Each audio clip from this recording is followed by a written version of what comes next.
ہے تو وہ اسی طرح ہے کہ اس نے 3-4 گھنٹے کی عبادت کی ہے، اس سے بھی زیادہ افضل ہے۔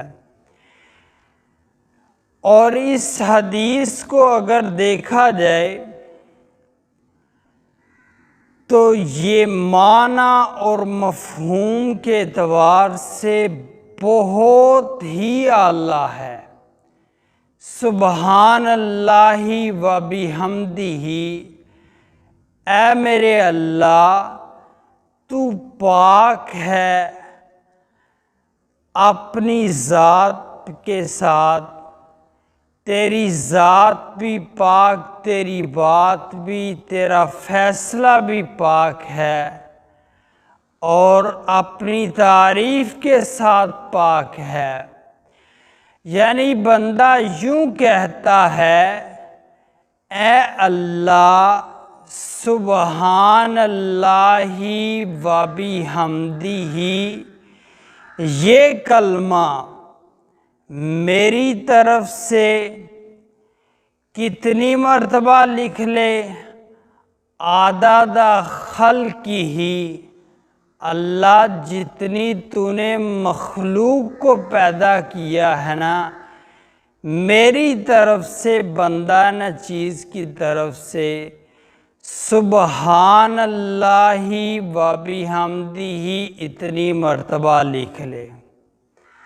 اگر اللہ یہ بھی نہیں ہے، وزنۃ عرشہ، اللہ جتنا تیرے عرش کا وزن ہے نا اس کے برابر لکھ لے۔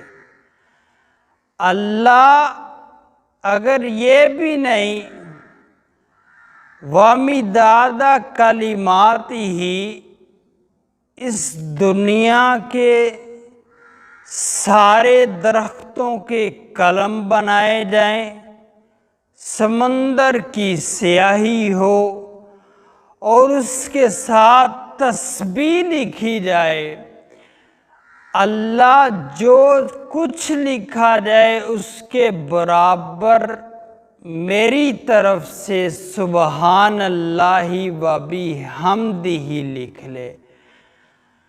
اگر اللہ یہ بھی نہیں ہے تو پھر میں یہی کہتا ہوں، گناہگار سا بندہ ہوں، کہ اے اللہ جتنی تیری منشا ہے، جتنی تیری رضا ہے، جتنا تو چاہتا ہے، مجھ بندہ نہ چیز کی طرف سے سبحان اللہ و بحمدہ اتنی طرف لکھ لے، اتنی دفعہ۔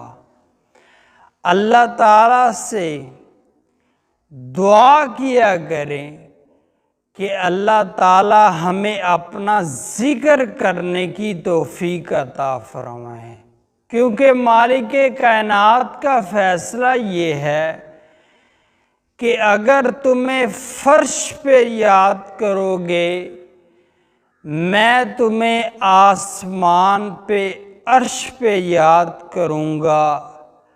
اگر تم مجھے تنہائیوں میں یاد کرو گے تو میں بھی تمہیں تنہائیوں میں یاد کروں گا۔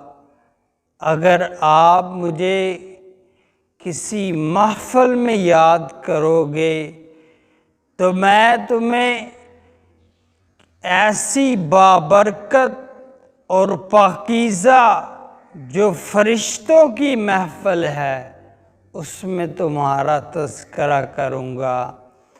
یہ اذکار، یہ وظیفے اور یہ تسبیحات ہمیں خود بھی یاد کرنے چاہیے، اپنے بچوں کو بھی یاد کرانے چاہیے۔ اللہ تعالیٰ سے دعا ہے اللہ تعالیٰ عمل کی توفیق عطا فرمائے۔ آخر دعوانا ان الحمد للہ رب العالمین۔